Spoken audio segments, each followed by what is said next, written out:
Downloading. So the Hells Angels pull up in Aurora, Colorado to see if they can help deal with the Venezuelan gang issue that they have out there. That reminds me of a brief little time when I was in prison. I briefly had a cellmate that was the head of a chapter of Hells Angels in a particular state.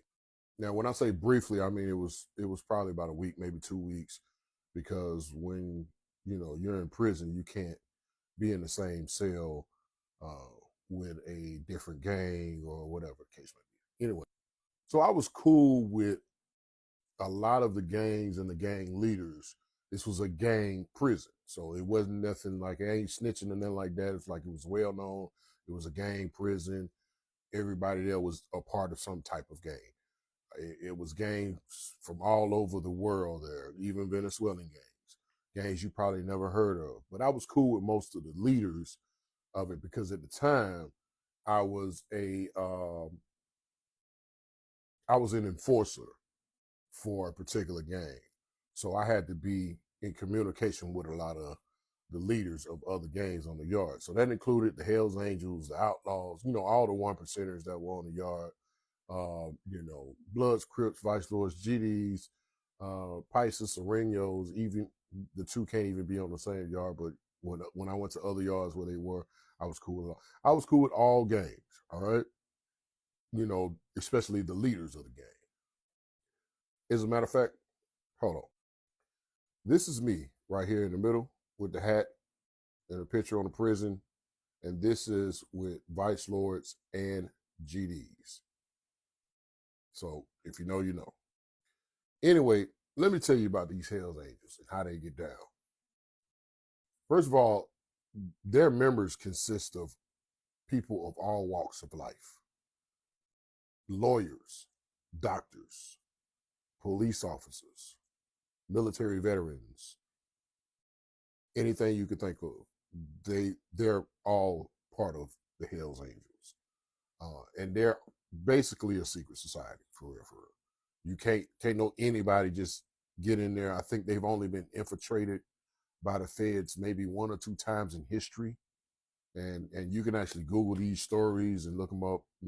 They're well documented, but they have a tight connection. Not to be compared with any other. And I don't like to use the word gang loosely because these organizations were put together for protection of a particular certain type of people. So I don't like to use the word gangs. They're organizations. Okay, gangs is a those people terms. But anyway, when you get a chance, check out that video. It's a lot of Hells Angels headed out to Aurora, Colorado. Um, but believe me when I tell you, those are just the scouts. I mean, they prepared for whatever, but those are just the scouts. They just going to check it out and see what's going on, see if they can influence, authorities to do a better job or what. But if they can't do a better job, oh, the Hells Angels know what to do. And guess what? If they do anything that is outside of the law, they'll never tell on each other. I've seen it happen with my own eyes. Here's a not too long story about some Hells Angels members in the shootout with another biker gang in Waco, Texas. A lot of people were injured. A lot of people died. It was a big story. Go look it up. But ultimately, they all walked free. You know why? One, they know the law.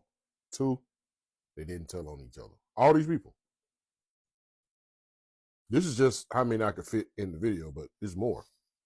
But they all walk free. Well, I know some Hells Angels that'll give an angel hell. Real talk.